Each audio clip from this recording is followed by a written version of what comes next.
representa la defensa pública en Costa Rica, que además todos sabemos, lo decía don Carranza el día de ayer, es probablemente una de esas instituciones de lujo que tiene Costa Rica y por la cual somos reconocidos incluso en toda Iberoamérica. La defensa pública en Costa Rica es una defensa de calidad.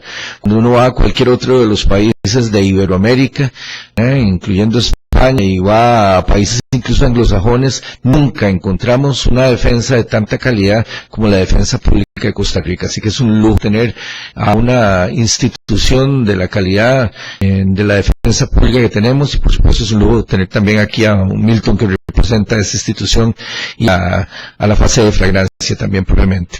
Don Milton es un licenciado en Derecho de la Universidad de Costa Rica, máster en Administración de la Justicia Penal de la Universidad Nacional, tiene un bachillerato en Criminología de la Universidad Estatal a distancia, además es funcionario judicial con más de 20 años de carrera, defensor público coordinador actualmente a nivel nacional de la defensa pública de flagrancia, y también ha integrado el Tribunal Penal en Segundo Circuito Judicial de San José en calidad de juez suplente de juicio, y es profesor y ha sido profesor de diversos cursos con énfasis en derecho penal y procesal penal. Además ha participado en diversos simposios nacionales e internacionales en diversas partes. Así que contamos entonces con un especialista en la materia también, de la misma calidad de los anteriores, y le damos la bienvenida a don Milton, a quien le cedemos 20 minutos, yo diría 20 y un poquito más, para darle el mismo plazo que le dimos más o menos a don David. Bueno, ya me voy a ir a pasar para aquel lado para que me dieran el mismo tiempo, entonces no voy a quedarme por aquí. Muy buenas tardes, casi noches para todas y para todos. Es un gusto estar aquí con ustedes, a la par de un gran amigo como es Álvaro, y muchas gracias al colegio por haberme invitado, a la altura de su señor presidente, y contar con un auditorio muy lleno de personas que viven a diario lo que es el derecho, y específicamente el derecho penal. Ahí vi algunos estudiantes que han tenido, pues, la dicha o la desdicha, mejor no lo califico yo, de recibir clases conmigo, hayan pasado por ese suplicio.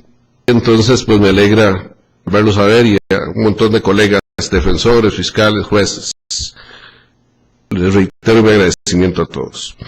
Yo voy a tratar, y vean, les voy a decir una cosa con toda honestidad. La presentación que yo traigo es una presentación un poco extensa, pero me estoy viendo obligado a cambiarla porque tengo que referirme a lo que se ha dicho aquí.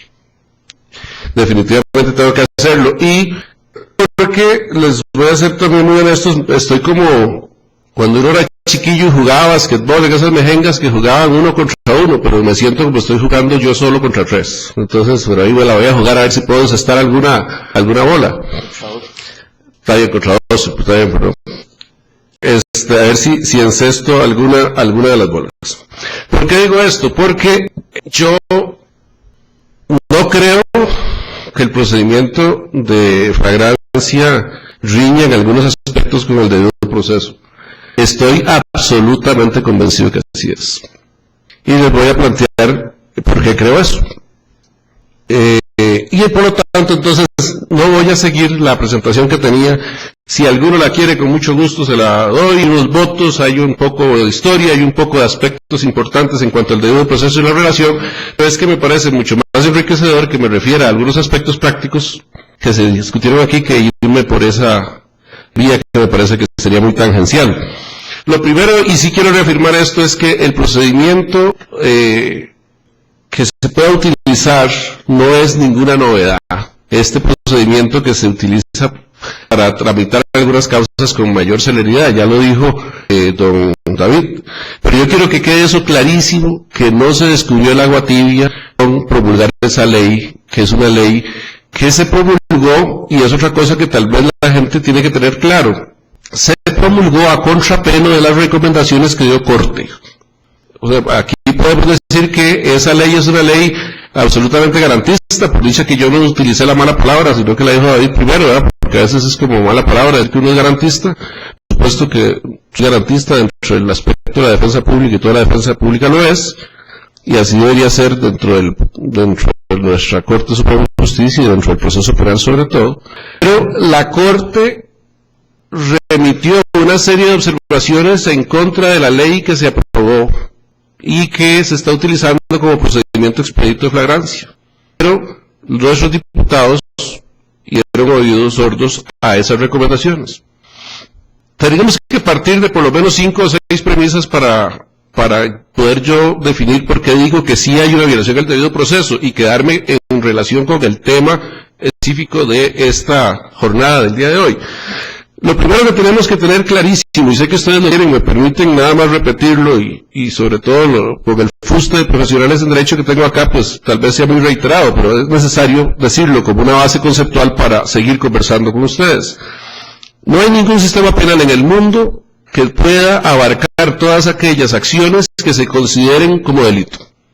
No hay ninguno. Por eso el derecho penal tiene que ser selectivo.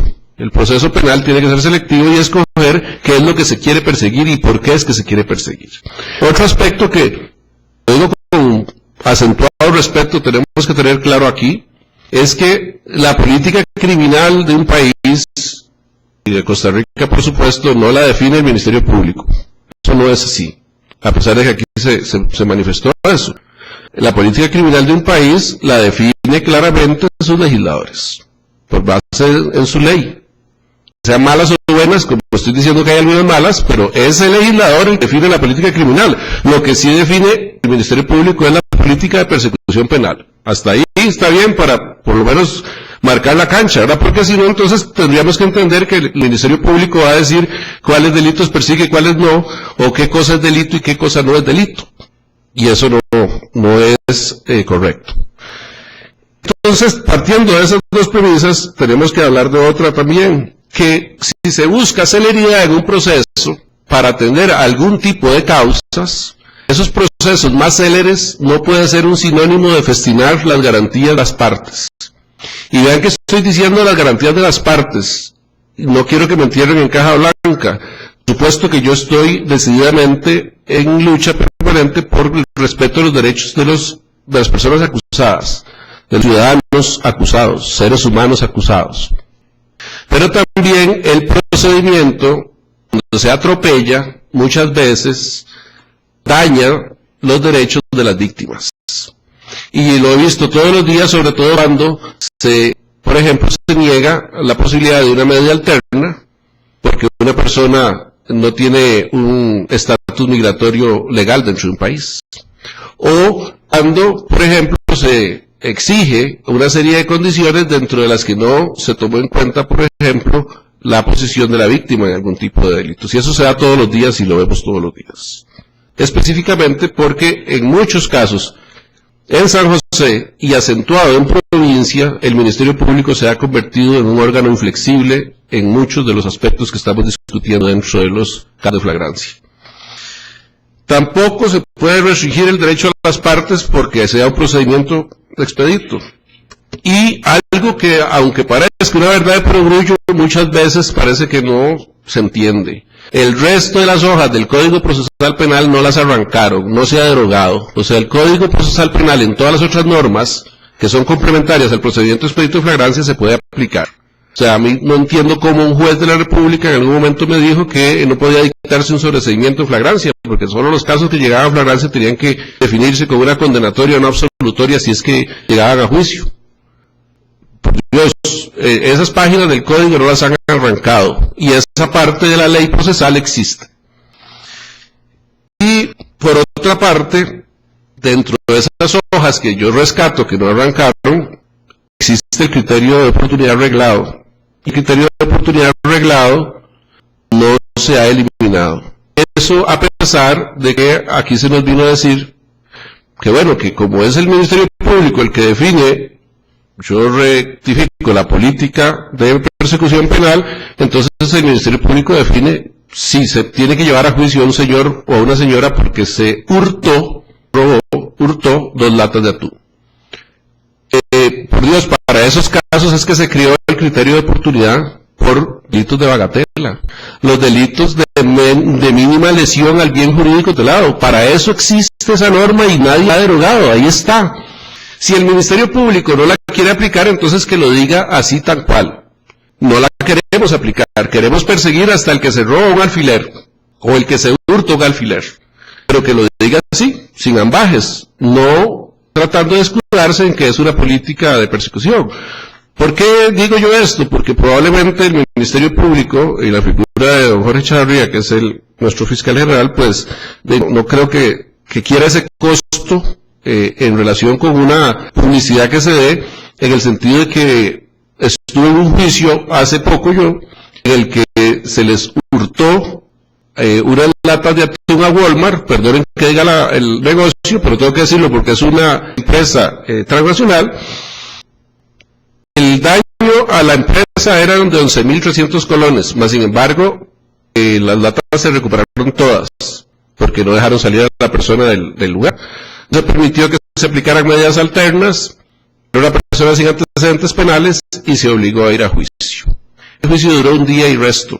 Había un juez, un fiscal, un defensor público, que era yo, porque quise asumir la causa, porque le planteé al juez la posibilidad de que se dictara ahí una absolutoria, porque parecía que podía ser una discusión de teoría del delito en un aspecto de atipicidad, pero bueno, no lo logré. Sigo estando en posiciones minoritarias, creo yo, pero bueno, eso no me desvela, voy a seguir luchando. Lo que quiero decirles es que ¿por qué se persiguen ese tipo de delitos? Ese tipo de delitos deberían ser filtrados por lo que es el criterio de oportunidad arreglado. Aquí se nos vino a decir ahora que si hubiese seguido ese señor que hace ese hurto en horas de la madrugada, entonces se le hubiera aplicado un criterio de oportunidad. Entonces vamos a tener que tener hora para hurtar, porque como hurtó a una hora que funciona flagrancia, entonces sí tiene que ir a juicio. Pero si hubiera hurtado en una hora que no hay flagrancia, se hubiera metido a MPM a las 2 de la mañana y sus cosas se lleva un par de cajas,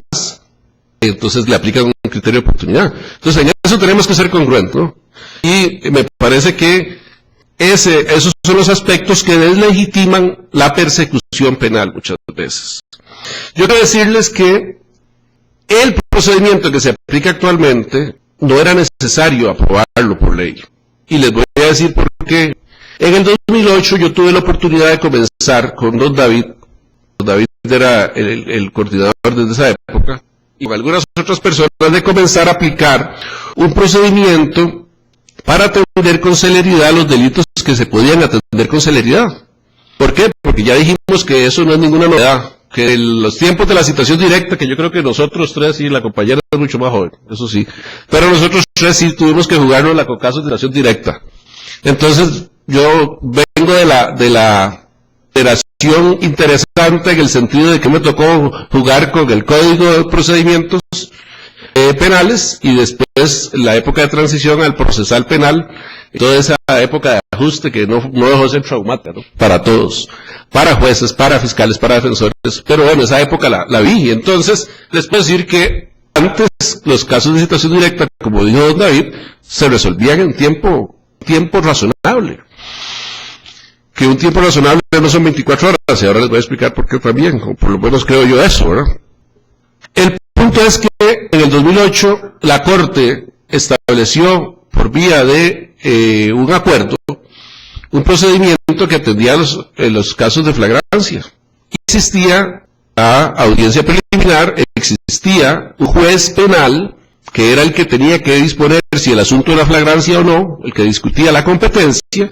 Ese juez penal discutía la aplicación de medidas alternas, ese juez penal discutía la aplicación de medidas cautelares si es que se le pedían, y también eventualmente analizaba en primera instancia la procedibilidad del abreviado para después pasarlo a que el tribunal, que era ahí donde trabajaba don David, y de sus compañeros decidieran el tema de el abreviado.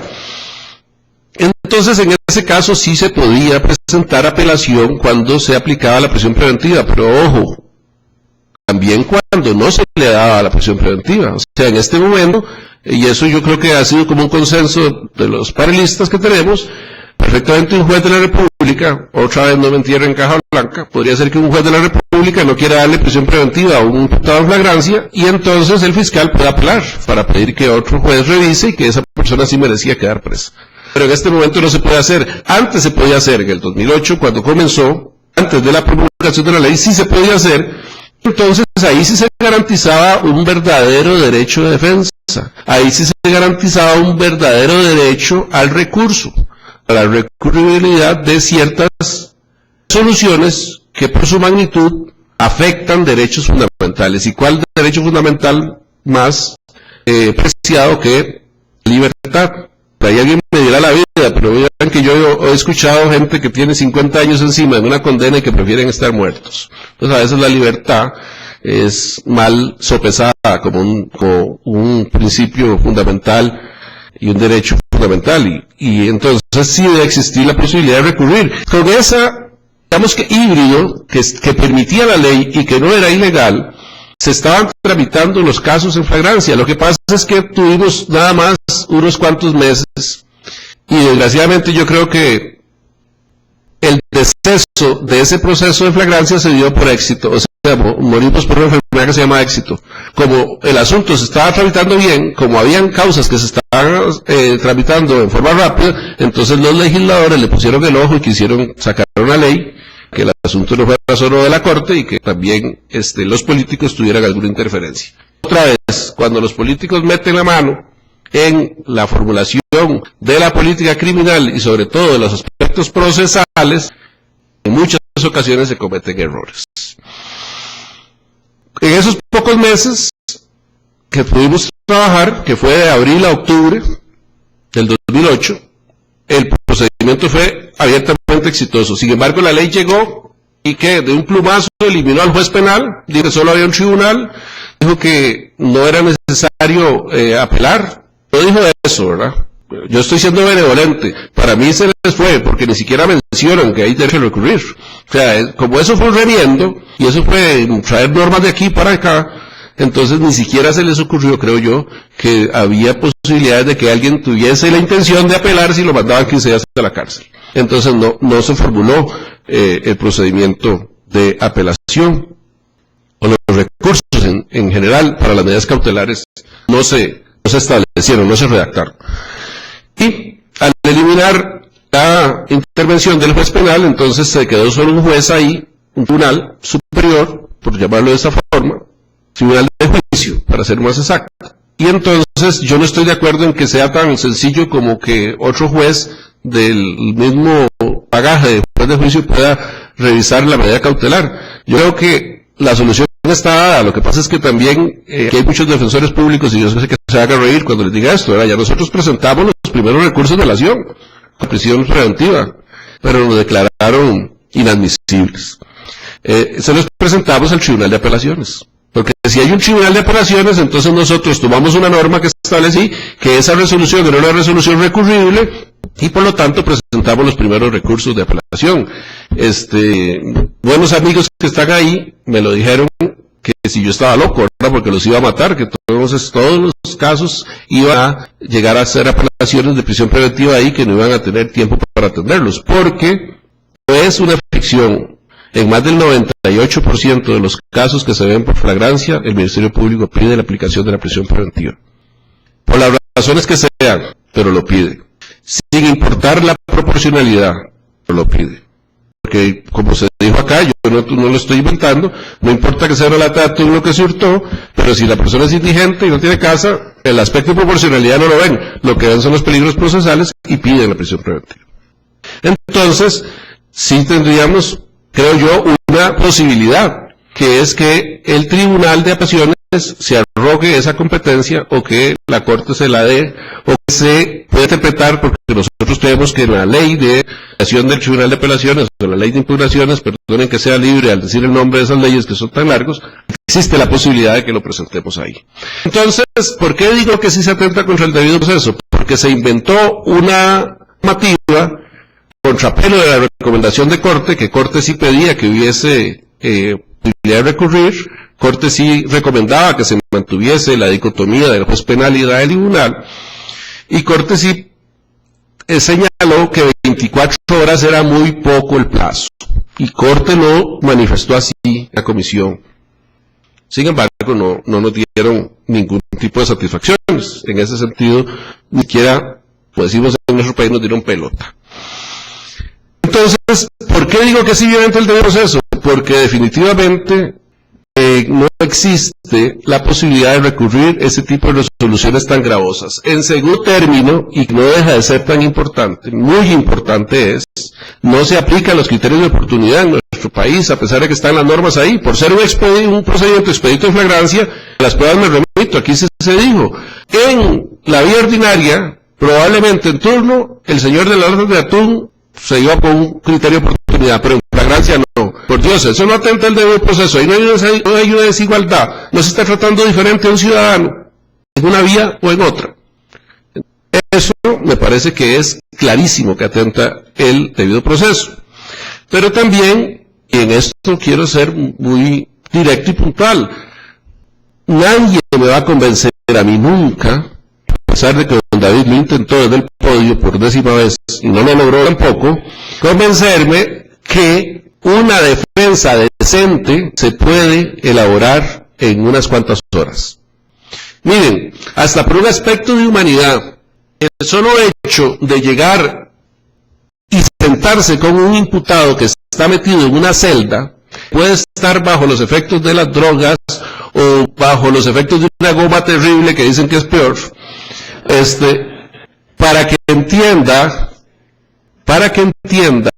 la situación en que está y a lo que va. Solo para eso se ocupan no 1 hora o 2, se ocupa contarle el cuento de 1 o 2 veces, dejarlo meditar y que él decida. Y muchas veces su decisión, por Dios, no seamos tan mecánicos. Es un ser humano el que está ahí. Muchas veces para acogerse a un abreviado, muchas veces para aceptar algún tipo de medida alterna, requiere llamar a sus familiares, a su esposa, a su madre, a su padre, contarle lo que está. 24 horas no se puede, y sobre todo cuando son procesos de noche. El solo hecho de que una persona tome conciencia de que dentro de 2 horas un juez de la República le va a dictar 3 años y 4 meses de prisión por un robo grabado, consumado en un abreviado, y que de la celda del sótano de Guadalupe va a parar a San Sebastián y probablemente después para la Reforma, o sea que no va a volver a ver la calle en los próximos año y medio, 2 años, siendo benevolente. Solo para eso, por Dios, permítanle pensarlo por lo menos 24 horas. Y más aún cuando nos vamos a ver la posibilidad de una defensa real. Mire, aquí yo quiero ser absolutamente honestos.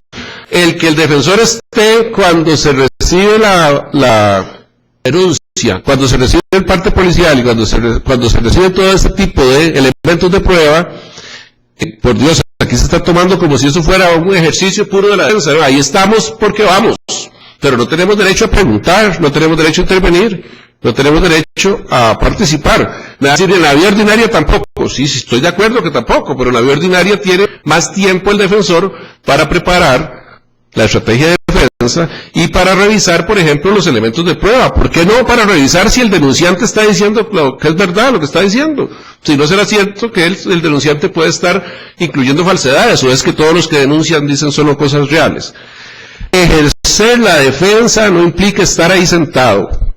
Ejercer la defensa implica buscar acreditación, por ejemplo, de lo que el imputado dijo. Y para eso nosotros no contamos con los medios que cuenta el Ministerio Público. Ahí se atenta con el debido proceso también. El Ministerio Público tiene el auxilio de todos los oficiales del OIJ. Tiene el auxilio también de la Policía Administrativa, a la cual respeto gigantescamente. Pero lo digo con todo criterio.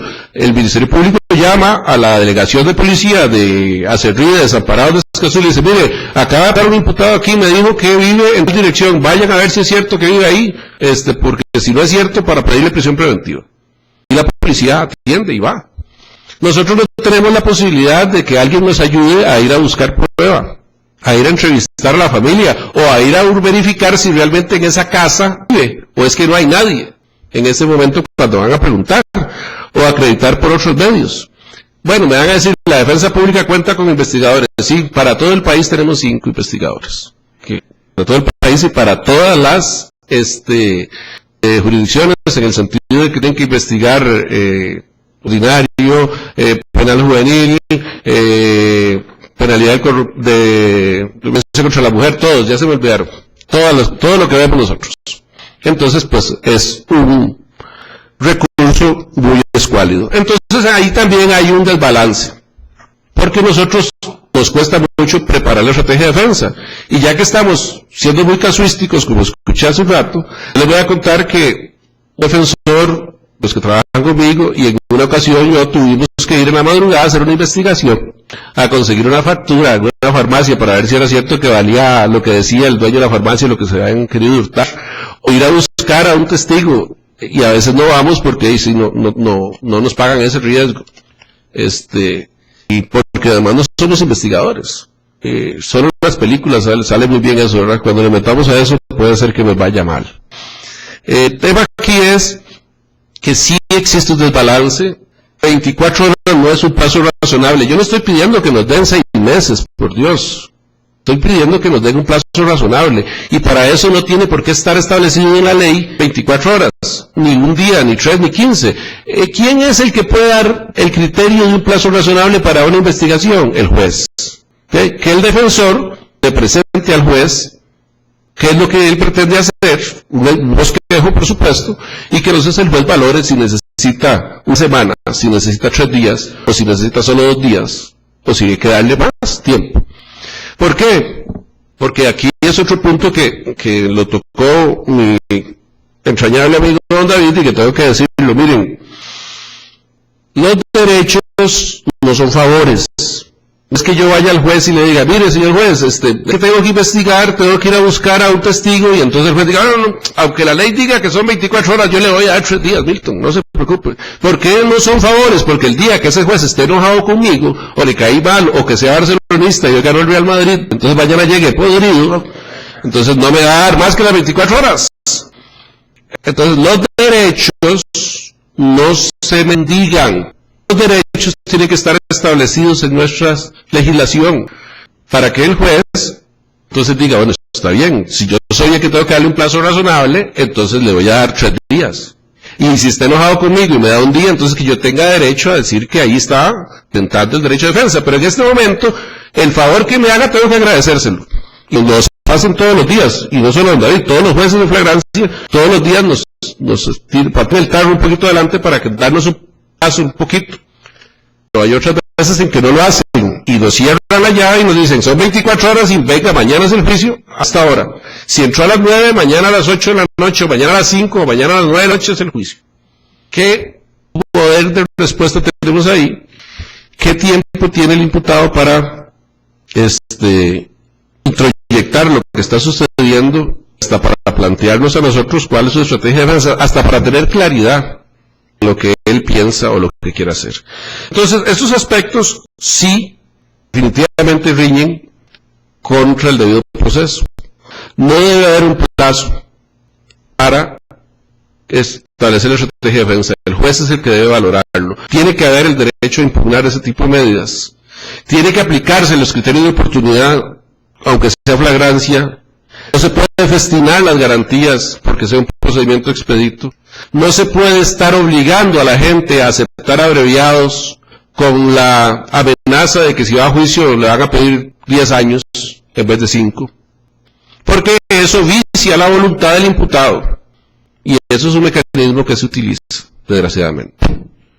Entonces, yo en estos puntos sí quiero ser absolutamente claro en que considero que sí, el procedimiento expedito de flagrancia tiene esas falencias, que debe regularse. Y termino con un aspecto. Me detuve porque, bueno, aquí hay libertad de cátedra, me dijo mi buen amigo. Estamos ante una exposición académica. Los señores magistrados de la Sala Constitucional formalmente ya dijeron que nada de esto que yo dije vale. Ya dijeron ellos, probablemente ni se van a desvelar, ni se van a preocupar si les cuentan que yo ya dije todo esto reguero de barbaridades aquí, y que formalmente el procedimiento expedito de flagrancia no atenta contra el debido proceso. Pero muy diferente es un aspecto meramente formal a la realidad. Y también muy diferente es lo que la Sala Constitucional, con una constitución, o conformación, determinada, manifestó. La Convención Americana de Derechos Humanos establece que la defensa tiene que darse dentro de un plazo razonable. Y yo estoy seguro que si uno le presenta una causa de estas a la Corte Interamericana, haga establecer que 24 horas no es un plazo razonable. En la defensa pública estamos ya trabajando sobre eso. Queremos presentar varias causas emblemáticas en las que se hayan dado para nosotros la violentación de los derechos fundamentales. Los vamos a presentar. Muy a nuestro pesar, aunque la Sala Constitucional diga que no se violentan los derechos fundamentales o las garantías. Y más bien como eso, prueba es que hemos presentado habeas corpus y hemos presentado otro tipo de acciones para que la Sala reitere su criterio, nos los ha rechazado todos y reitera su criterio, para que sea una prueba ante la Corte Interamericana de que también tenemos cerrado el acceso a vía constitucional. Entonces, lo que la Sala en este momento diga, a nosotros como defensores y al resto de los abogados garantistas de ese país, nos debería más bien dar el impulso para seguir luchando para que estas cosas se corrijan. Ya un magistrado de grata memoria, y lo digo con toda la honestidad de grata memoria, que fue muy bueno, dijo que la Constitución Política de Costa Rica decía lo que la Sala Constitucional dice que dice. ¿Verdad? Entonces yo lo voy a agarrar por ahí.